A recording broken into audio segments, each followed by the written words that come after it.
yung ngayon ba, ano pa yung mga, meron pa bang mga larong kalye ngayon na nalalaro? Bukod sa basketball, Bukod po sa basketball, mga kadalasan ko pong nilalaro nung bata po ako, mga tagu-taguan, taya-tayaan, gano'n. Kasi alam ko pong lamang po ako sa mga bata. Kasi nung bata po ako, parang ang tangkad ko na po agad. So, May advantage. may advantage po Dati agad. tagu-taguan. Ngayon, iba na ang laro ngayon. Ano? Tagu-taguan ng feelings. Aray ko. Aray ko po. Si Shiro, natry mo bang makapaglaro sa kalye? with Yes other po. kids? Mga langit lupa, piko, Yes. tumbang preso.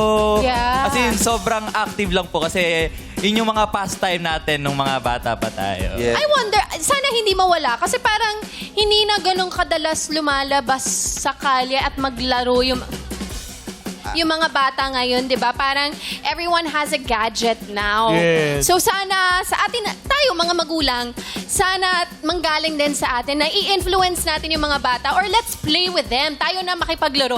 At turuan sila ng mga dating mga batang Yes, correct. mga laro, pang batang laro. Well, kasi minsan talaga, hindi mo rin masisi yung mga parents Kasi minsan, natatakot na kasi ang dami ng sasakyan na dumadaan. Hindi katulad tama dati. naman, tama Diba? naman. Dati talaga Wala masyadong kotse. Correct. Delicates. Oo, tapos masikip na yung mga daan. Dahil Totoo, sa mga dami double ng kotse parking. na Yes. Kaya, well, sana makahanap man lang tayo ng paraan para makapagpawisan yung mga bata kasi Yeah. napaka-healthy at maarawan. Importante yung Yes. araw. Tama. Or mga panglaro sa loob ng bahay. Jackstone. Yan. Pick-up sticks. Correct. Anong yung exhibition na alam mo sa Jackstone? Around the world. Paano yung around the world? Yung gaganon mo siya. Psh, psh, tas Payoyo yun. Hindi Ako yung around- cave. Ako yung cave. Ay, syempre. Oh. Around the world ako. Meron pa yung tuldok, check, X. Lahat ganun. Oo. Tapos yung ganun.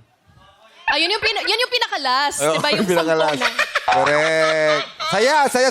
Ang sarap balikan ng Yes. ating pagkabata. Pero sana ma-experience pa rin ng mga kabataan ngayon yan. Yeah, totoo yan.